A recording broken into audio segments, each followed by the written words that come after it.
Hi everybody, welcome back, welcome back. Finally, I am shooting the fourth video in the series on seam finishing. Really apologize for it taking this long. See the state of my nails? Yeah, that tells you how my life has been.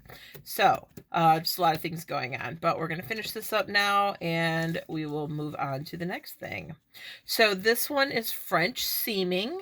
We shot this before. We actually shot this one time already, and like I was using white fabric and my camera couldn't focus on it, and so it was like really blurry and not at all useful. So now I'm using this beautiful off-white silk, and we will shoot this instead. Hopefully this will come out a little bit better. So this seam finish is really good for any kind of like silky, slippery fabrics. So elves, fairies, I'm really looking at you on this one. It creates a nice finished seam that will hold really well. It's not super bulky, and it's gonna kind of control your fabrics so that they don't fray on you all like crazy, because this fabric, as we all know, is like really slippery and weird, and it does all kinds of strange things. So I'm gonna give you a couple tips on how to work with it and make your life a little bit easier.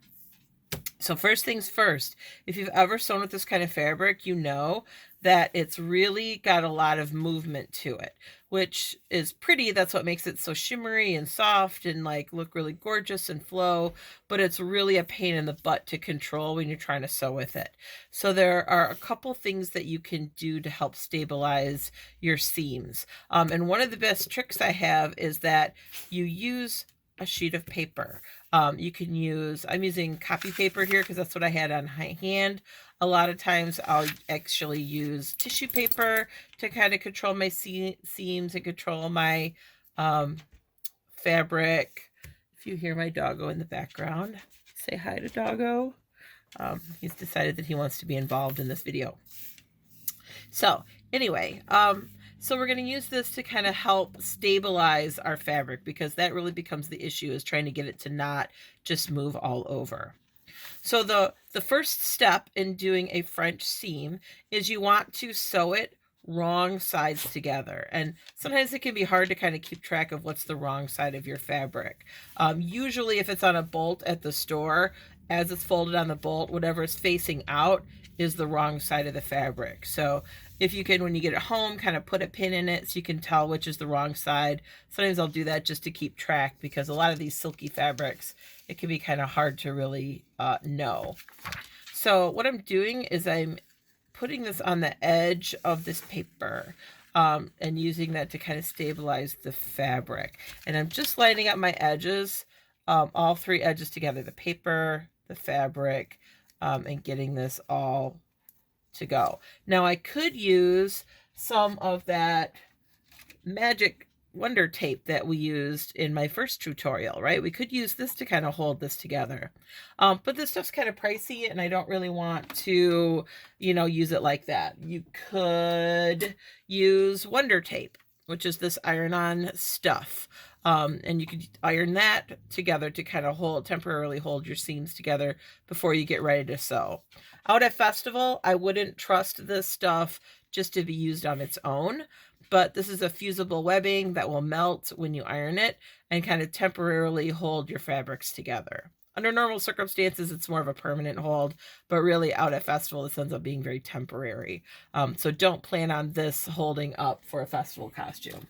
But it can be good for this kind of use, to kind of hold things together. Okay, so I'm going to bring, and you could pin this, right? We know Sherry hates pins, but if you felt more comfortable, you could pin this to hold it all together. So sorry about the break there. Doggo had to go outside, and we're working on potty training him, if you've been following the saga. So when he says he's got to go outside, we take him seriously. So back to the problem at hand, though.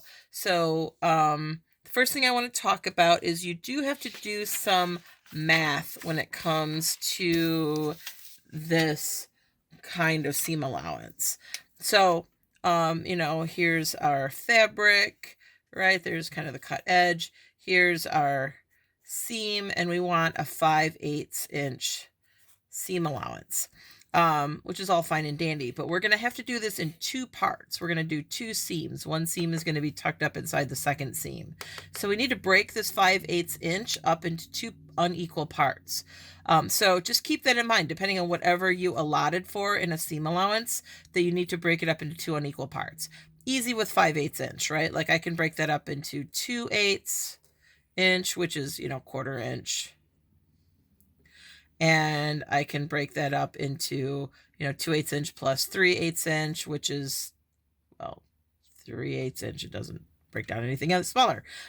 So 2/8 inch, right, plus 3/8 equals 5/8. That's how maths work. Look at me mathing at ya. So we're going to first do the 1/4 inch seam, and then we will do the 3/8 inch seam, and that will bring us to our 5/8 inch seam allowance that we have planned out. So just be prepared. This is something I mess up all the time. So don't feel bad if you mess it up and you got to pick your stitches out and start over. I do it all the time. So keep that in mind. Okay, we can go away. Go away. I don't want you anymore. Okay. Let's get this under the machine. So again, on my machine, 1/4 inch is right about to the edge of the presser foot. So we're going to start there. And sometimes these fabrics, here's another pro tip for you. Sometimes these fabrics are kind of fussy. So if you need to get them started, you can take a piece of paper or a piece of fabric or whatever, and either lay it over top or start it just before. And you can actually start your seam. I'm going to line it up on the edge. You can actually kind of start it back here. And nope, I'm doing 1/4 inch. And there we go. See what a habit that was for me to go to the 5/8. And then I'm going to press this up against. Oh, I want to talk about sewing over pins as well. I want to take this time to talk about that. Some people say it's okay to sew over your pins, and those people are not your friends. So don't listen to them. Listen to your friend Sherry. I will not mess up your sewing machine. Sewing over your pins might mess up your sewing machine, however. You want to, when you're putting them in, if you're going to use them, you want to put them in perpendicular to where the seam is going to happen. Right? So the seam is going to come this way. You want to put them in perpendicular to that seam. You want the heads facing to the right into the seam allowance so that you can easily pull them out as you go along. If you try to sew over them, sure, your needle might go to the right or to the left of it, but also it could strike down directly on top of it. It could shatter your needle. It could shatter the pin, sending shrapnel everywhere, and it could also damage your sewing machine and throw off the timing. So just don't do it. It's just a bad time. It's super easy to pull the needle or the pins out as you're going along, so just do that.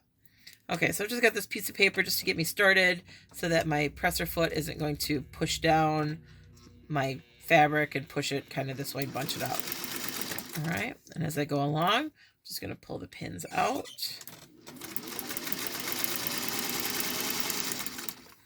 See how easy it is? And when you get better, you can get faster to where you're just pulling them out as you're going along, making sure everything is lined up.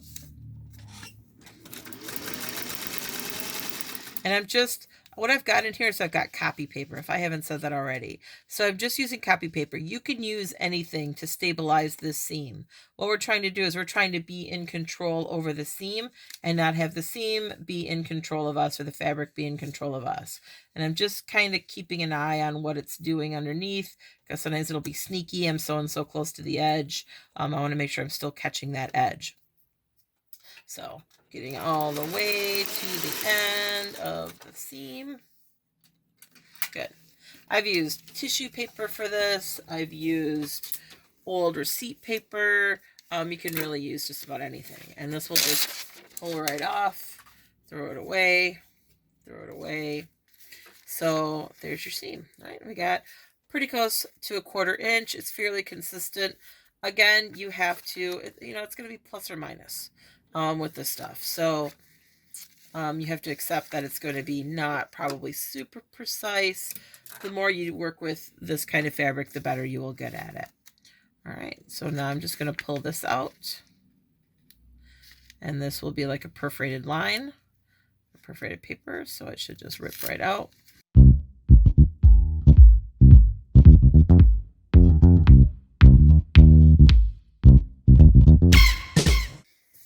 so it looks like this. So now what I'm going to do is I'm going to take this to the iron and I'm going to steam it and iron it down so that it will look like this. So I'll be right back.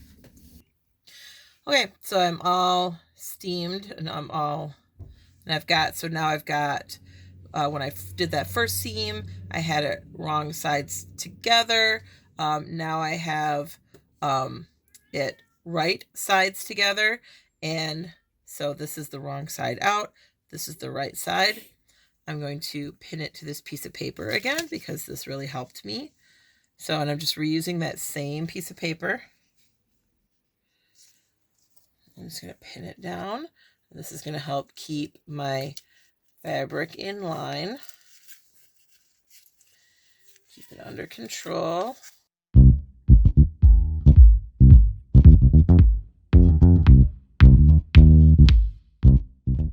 Okay, so I've got it all nice and pinned down. So now I'm going to do that 3/8 inch seam allowance again.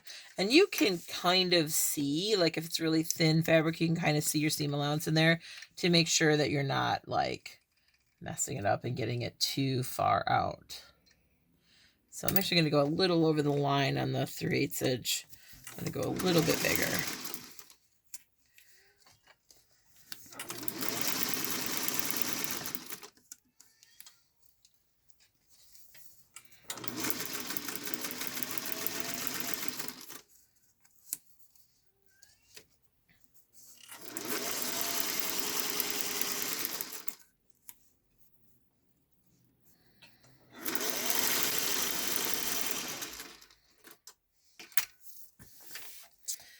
Okay, so now I can pull this piece of paper off.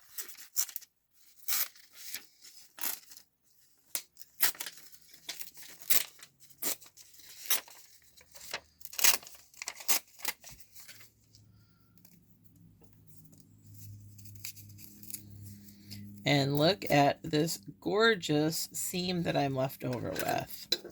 So remember, this is the inside of my garment. So it's the inside of my garment, and this is the outside of my garment. So the outside of my garment looks like a normal seam. And I'll go to my iron and press that down, right? So that we, you know, I'll do that. I'll do that off camera. Don't worry about it. I'll do it. I'll just use this little thing to give us a little bit of a crease here so we can see it a little better. So that is our seam on the outside. On the inside, it's all covered and beautiful, so you don't have all of this garbage on the inside of your garment, right? Fairies, elves, court, anybody who uses really fine fabrics, right? This is the seam finish for you. So that is again called French seaming. So hopefully this was helpful. Hopefully this was helpful for you. We got through it together. Yay. This was the final of the seam finishing series. I'll link down to the rest of them below. There'll be some title cards around here somewhere that I'll put up, you know, to the rest of the series. Please like, subscribe, click the notification bell to make sure that you're getting another notification, because we are going to get back into regular posting of these videos. So that's it. That's the end of the seam finishes. Hopefully this was worth the wait. So thanks you guys. Oh, and I will have these, all of these samples that I did in these videos, I will have all of these at rehearsals so that you can see them in person and you can touch them and love them. Okay. So I will see you later. Bye. And you'll be able to get very intricate curves if you need them. And it will not move around and do all kinds of weird, strange things. See how that held that in place? And it's consistent front to back. Okay.